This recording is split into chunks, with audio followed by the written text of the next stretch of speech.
Welcome sa Dries TV. Kung interesado ka sa ganitong news, huwag kalimutang isubscribe ang ating YouTube channel. Maraming salamat! Welcome back again sa ating YouTube channel mga kakimpaw, and sa update natin ito, ang pag-uusapan natin ay tungkol sa mga importanteng kaganapan kina Kim and syempre kay Paula Avellino. Pero bago po ang lahat, maraming salamat sa inyong patuloy na pagsuporta at pagsubaybay sa mga daily update natin. Kaya naman bilang pasasalamat, narito po ang ilang napili kong komento patungkol ito sa naging previous update. Una komento mula po ito kay Ginang Nenita. Sabi niya, ngayong nasa kanya na si Chinita, may direksyon ang buhay ni Paulo. Road to Forever na pala ang aming idol. So suportahan namin siya dahil si Chinita lang ang kasiyahan ni Paulo. Kim Pao fans na kami ngayon.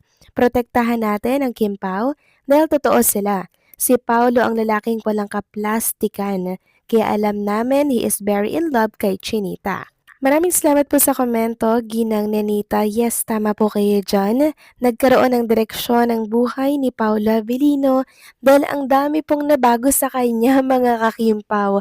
Naalis po yung vision niyang pag-iinom, naalis din yung paninigarilyo, naalis din po yung tinatawag na barkada, and syempre mga kakimpaw, yung paggala. 'Di ba? Si Paula Avellino ngayon mga kakimpaw, very nonchalant na lang talaga siya eh. Siya yung tao na ang daming nabago dahil sa pag-ibig, dahil sa epekto ng isang Kim Chu. Di po bang daming nakapansin yan mga kakimpaw?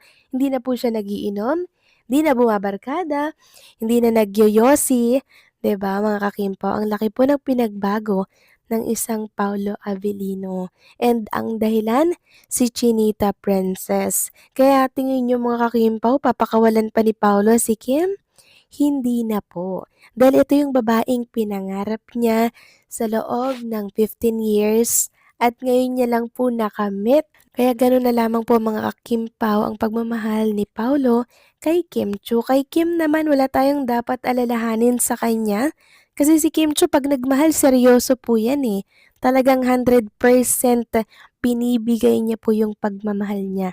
Si Paula Avellino, sana mga kakimpaw hanggang dulo, panindigan niya po yung kanyang nararamdaman for Kim. 'Di ba? Kaya ipag-pray lang natin sila mga kakimpaw lagi-lagi sa ating mga pagdarasal, isama natin sila, okay? So maraming salamat sa komento, Ginang Nenita, God bless po and mabuhay kayo. Sabi niya pa pala dito, there's ito ang legit sa mga naging girlfriend ni Paulo noon. Walang binago si Paulo sa kanyang sarili. Ganyan lang sila, parang hopeless na buhay ang mukha. Ngayong si Chinita ang kasama niya ay nako Ders, grabe. Ang transformation sa aming idol na si Paulo. Namangha na lang kami Ders. Ganyan naka-lighter lahat mga kilos niya at aura niya. Kaya pala palagi si Paulo kumakanta ng Your Love dahil ang shining armor niya si Kim pala. At natapos na ang kanyang paghihintay, si Kim lang pala ang makakapagbabago ng isang Paulo. Yes, tama po kayo dyan, Ginang Nenita. Diba? Laki talaga ng pinagbago ng isang Paulo Avellino simula sa pananamit, sa pag-aayos, sa kanyang mga kinagawian, lahat binago niya yun. Isang Paulo Avellino na bagong-bago at ang laki po talaga ng inimprove ng kanyang pagkatao. Siyempre sa tulong po yun ni Chinita Princess na talaga namang napaka-passionista mga kakimpaw. Siguro, isa din po siya mga kakimpaw sa talaga namang nag-a-advise, nag-aalaga kay Paolo Avellino kaya ganyan na lamang natin makita si Paolo na napaka-glowing, blooming, pogi, sobrang linis, pati sa pananamit, hindi baduy mga kakimpaw kundi sobrang galing niya ng pumorma ngayon nang makilala niya si Junita Princess. So maraming salamat sa komento, Ginang Nenita. God bless po and mabuhay kayo.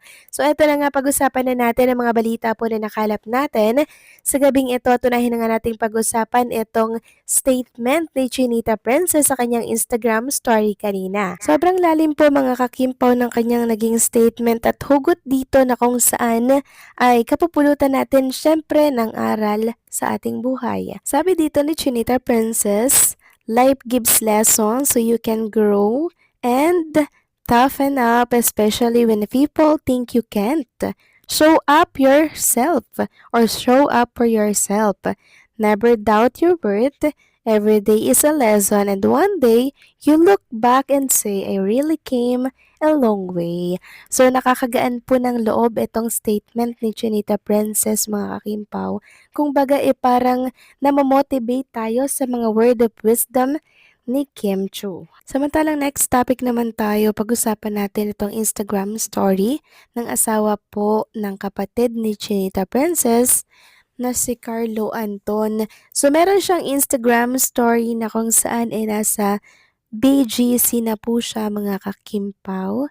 Parang isang resto bar po ito na kung saan nag-o-offer ng mga alak.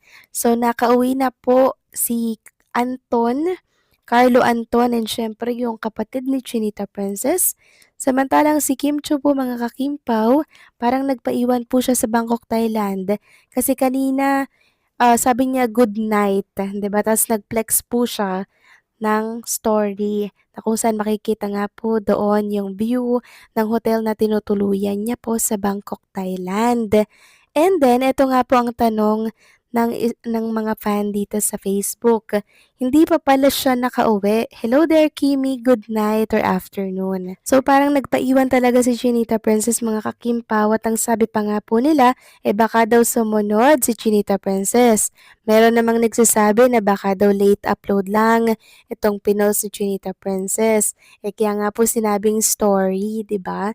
Instagram story yung kaganapan po ngayong araw. Yung latest kung tawagin, hindi po ba?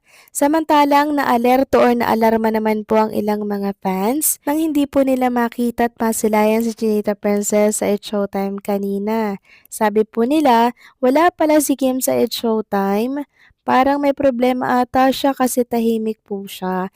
Then may reply na di naman, busy lang. Then nag-reply ulit siya, kahit busy siya dati, mag-update man yan. Bakit ngayon tahimik lang? Parang may something ata. Naku, wala naman siguro. Gusto lang sigurong makapagpahinga at makapag-relax ni Chinita Princess. Kaya nananahimik po siya. Huwag po tayong nega, okay? Alalahanin na lang natin na nag-enjoy si Chinita Princess sa Bangkok, Thailand at the same time business trip na din. Samantalang next topic naman tayo, pinaglilihaan ata si Kim and Paula Avellino ng isang Kimpaw fan mga kakimpaw. Sabi niya, I'm preggy, thank you Lord sa blessing na ito.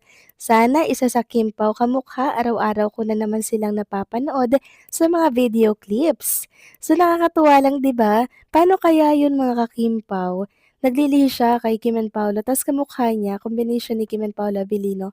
Naku, for sure, magandang magiging kalalabasan yan. Sana nga someday mga kakimpaw, si Chinita Princess naman po ang maglihi para sa baby nila ni Paula Avellino pag nakasal na po sila, hindi ba? Manifesting lang naman to mga kakimpaw. Kung baga, wini-wish natin kahit hindi man ngayon mangyari, at least in the future.